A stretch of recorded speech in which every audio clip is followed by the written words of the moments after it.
Hello students, hope you all are fine. So in today's class, I have taken up a beautiful poem that is written in March. It has been written by William Wordsworth. So before I begin this poem, let us know a little about the poet as well. So William Wordsworth, he was born on April 7, 1770. He belonged to a family of landowners, and the place where he lived, it was surrounded by nature. That is why Wordsworth, he was very fond of nature, and he is also known as nature poet, and his poetry depicts nature. It revolves around nature, and the poem which I am going to explain today, written in March, is a very good example of that. This poem is nature centric, means brings out the essence of nature. It shows how the human life is affected with the withdrawal of winter and commencement of spring.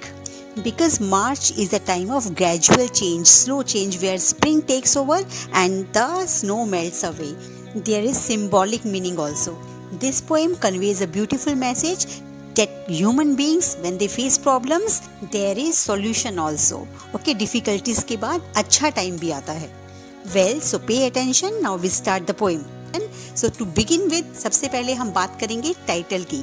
Written in March. The first question is why the poet has kept the title, or why the poet chose the title written in March. What is the meaning of March?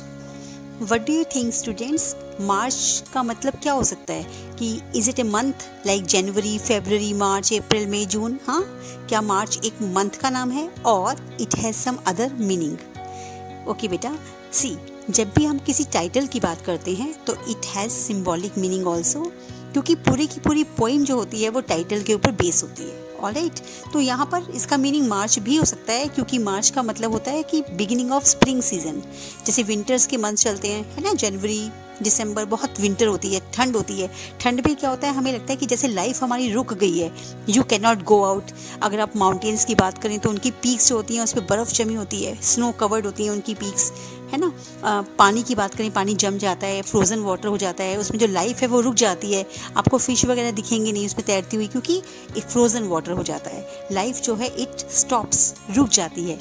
लेकिन life में change तो होना चाहिए ना. अब जब spring season आता है तो व्हाट हैपन्स, लाइफ दोबारा से शुरू हो जाती है, इट स्टार्ट्स. तो हो सकता है इसका टाइटल वो भी हो, मार्च. नंबर 1. नंबर 2, अब सिंबॉलिक मीनिंग पे जाते हैं. मार्च का मतलब क्या होता है? मूवमेंट. जैसे हम कहते हैं ना, सोल्जर्स मार्च. मार्च मतलब मूव करो, आगे चलो. तो मार्च का एक और मीनिंग होता है, date is movement.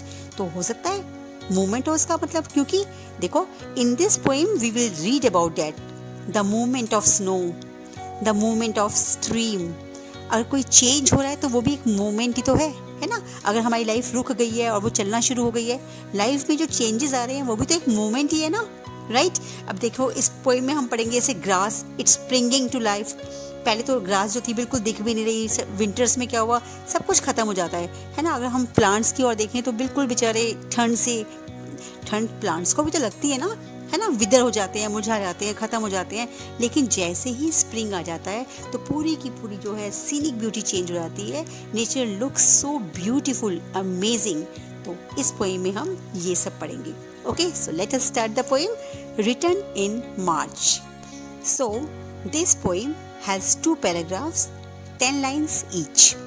Okay, the cock is crowing, the stream is flowing, the small birds twitter, the lake doth glitter, the green field sleeps in the sun.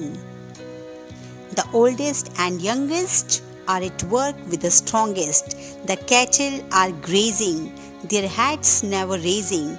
There are 40 feeding like one. Now, in this first stanza, it consists of 10 lines, each expressing the different aspects of nature. Okay, and what happens now?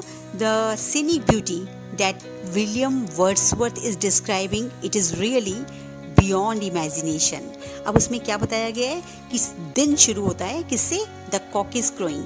आपने सुना होगा ना बचपन में, पहले के ज़माने में जो पुराने ज़माने के लोग हुआ करते थे, या उस समय घड़ियाँ तो नहीं हुआ करती थी ना, तो वो मुर्गा जब बोलता था मॉर्निंग में, उसकी आवाज़ से उनको अंदाज़ा लग जाता था कि now it is morning time, सुबह हो गई है।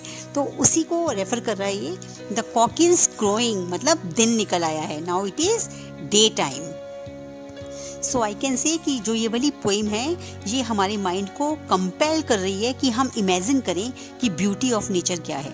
Okay, so the day begins with the sound of the cock indicating the rise of a new day amidst the continuity of the stream flowing। मतलब the cock is crowing मतलब it is a new day, दिन निकल आया है, the stream is flowing, the water is flowing, the river is flowing and small birds twitter।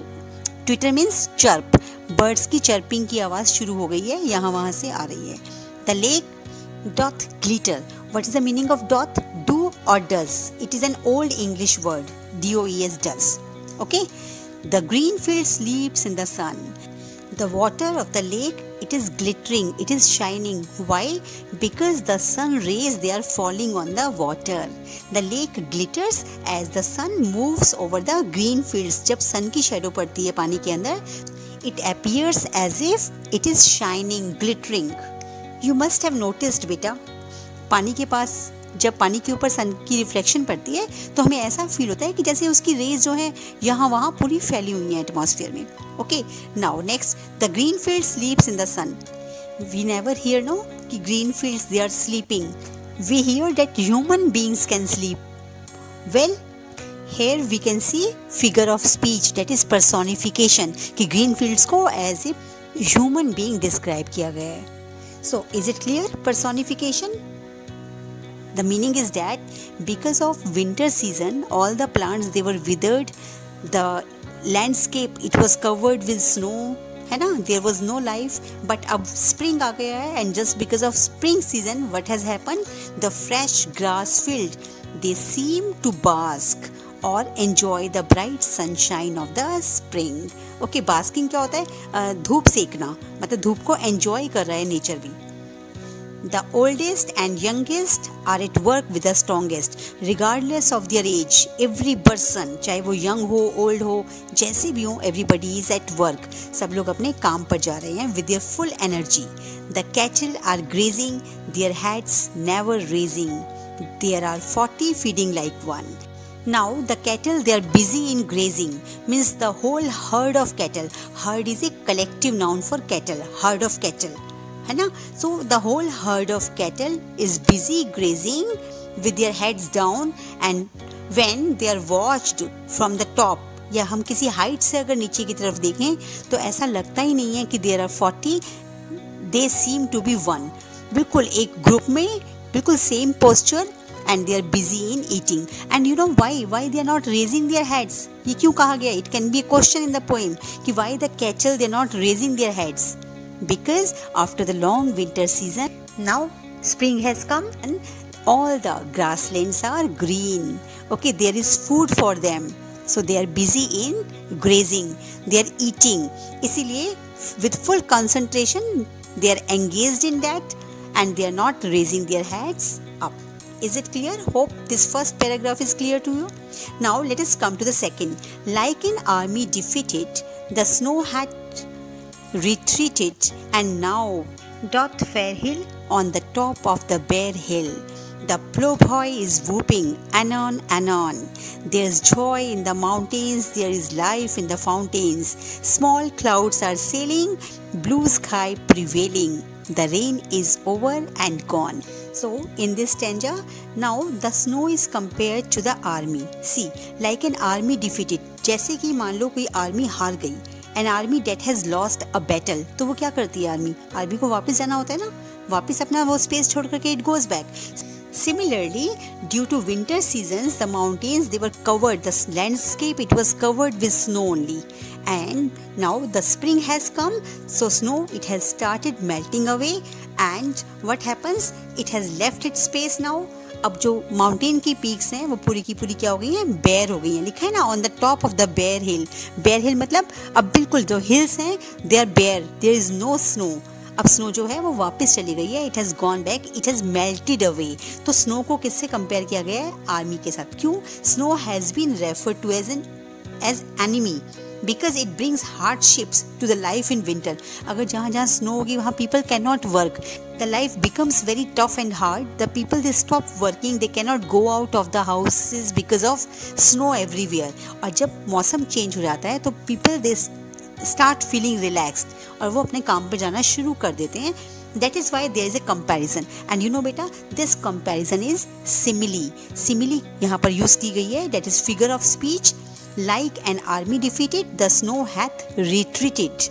तो army और snow का comparison show किया गया है. तो फिगर ऑफ स्पीच कौन सी है? सिमिली.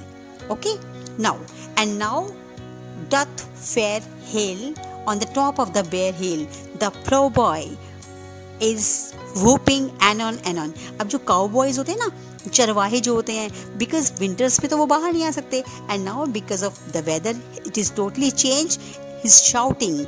Whooping anon मतलब again and again the plowboy is shouting कि see now there is joy in the mountains, there is life in the fountains. वो क्या कह रहे हैं कि अब तो देखो माउंटेन्स में फिर से जॉय आ गया है. You can enjoy the people they are on the mountains. We can see the birds twittering, we can see the water flowing. There is full life in the mountains and in the fountains. Because winters में water is frozen. Now the water is flowing. There is life in the fountains. Fountains किसको refer कर रहा है? पानी को, water को, चाहे वो स्प्रिंग्स हो, झरने हो, पानी की किसी भी फॉर्म को. तो वहाँ पर पहले तो क्या था? Because of winter season, because of snow, the animals were not seen. The life was not seen. Now there are plenty of fishes. Okay, they can swim in the water, and the meadows are full of fresh green grass. There is plenty of food available around. And the sky is very much clear. The small clouds are sailing मतलब they are moving in the sky also, and blue sky prevailing मतलब the sky का blue color जो है अब दिख सकता है. Earlier because of winter there was mist and fog. Sky भी dark लगता था. The days were dark, and now sun की जो light है बिल्कुल filter होकर के हमारी अर्थ के ऊपर आ रही है, and पूरी तरफ क्या है? brightness है. The nature is looking so beautiful. क्योंकि winters में sky is dull, and now it is clear, and blue and bright sunshine can be felt. The rain is over and gone. This is the concluding line. The rain is over and gone matlab the tough time has gone, and now it is totally changed. Well, through this poem the poet wants to convey the message that the people, they should not lose hope. हमें कभी भी हिम्मत नहीं हारनी चाहिए. We should always be progressive. We should always march forward. We should always go ahead. As after winters the spring season it comes. Similarly in the life also, after problems we always get a solution of that. This was the message of the poem. Now I will teach you one new term in this poem. You know, in this poem there were 3 words. Number 1, doth, doth. Then second was hath, H-E-T-H, and then the third one, anon. These words are very old English words, and now they are not in practice. They are very old-fashioned words, and for such words we use one term, that is archaic words. So you should learn this term. You will learn this term. No? One new word you are going to learn through this poem. Secondly, the rhyming words and rhyming scheme of the poem. The rhyming words, देखो, crowing, flowing, twitter, glitter, youngest, strongest, okay, ill, hill, they are the rhyming words of the poem. And what about the rhyming scheme? You can see the cock is crowing and flowing, A, twitter, glitter, B, then sun, C, youngest and strongest, D, grazing and grazing, E.